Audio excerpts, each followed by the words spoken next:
The return of the children please covered themselves with birds and blossoms.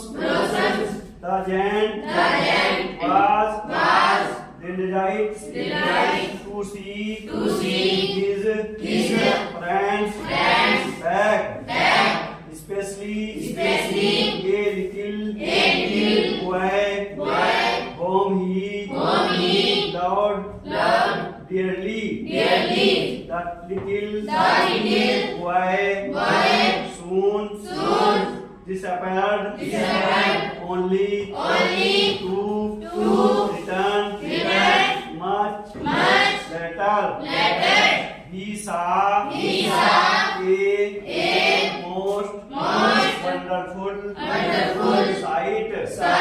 Through a little hole in the wall, the children had crept in, and they were sitting in the branches of the trees in every tree that he could see. Here was a little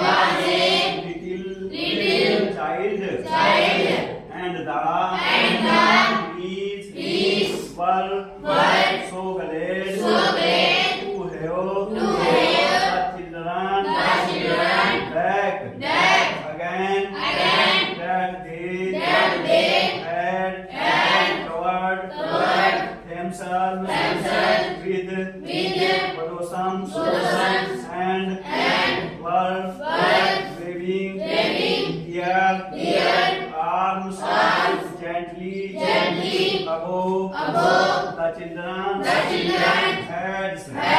The birds were flying about and twittering with delight, and the flowers were looking up through the green grass and watching. It was a lovely stain, only in one corner. It was still winter. It was the farthest corner of the garden, and in it was standing a little boy. He was so small that he could not reach up to the branches of the tree, and he was wandering all around it, crying bitterly. The poor tree was still covered with frost and snow, and the north wind was blowing and roaring above it. Climb up, little boy, heard the tree, and it bent its branches down as low as it could. But the boy was too tiny, and the giant's heart melted as he looked Out. How. Shellfish. Shellfish. I have been. I have been. He said. Now. I know. Why the spring would not come here. I will put the poor little boy on the top of the tree, and then I will knock down the wall, and my garden shall be the children's playground for your and your.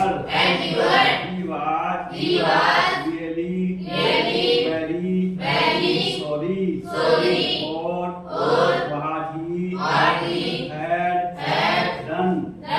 So he crept downstairs and opened the front door quite softly and went out into the garden. But when the children saw him, they were so frightened that they all run away, and the garden become winter again.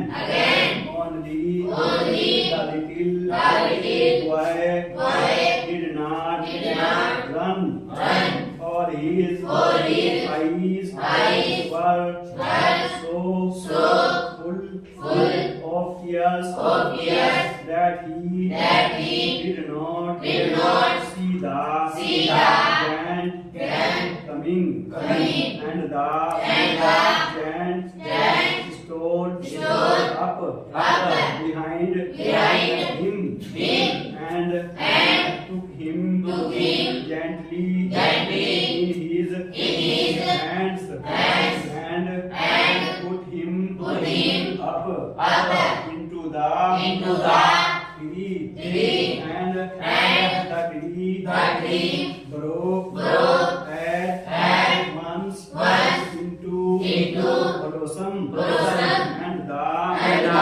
birds came and sang on it, and the little boy stretched out his two arms and flung them round the giant's neck and kissed him, and the other children when they saw that the giant was not wicked any longer, came running back, and with them came the spring. It is your garden now. Little children said the man, and he took a great axe and knocked down the wall, and when the people were going to market at 12 o'clock,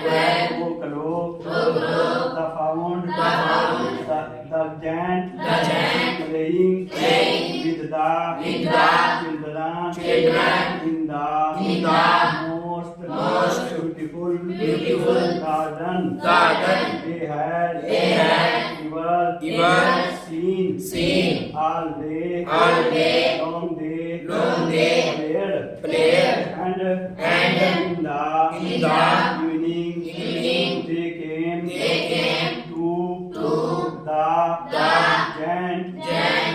bid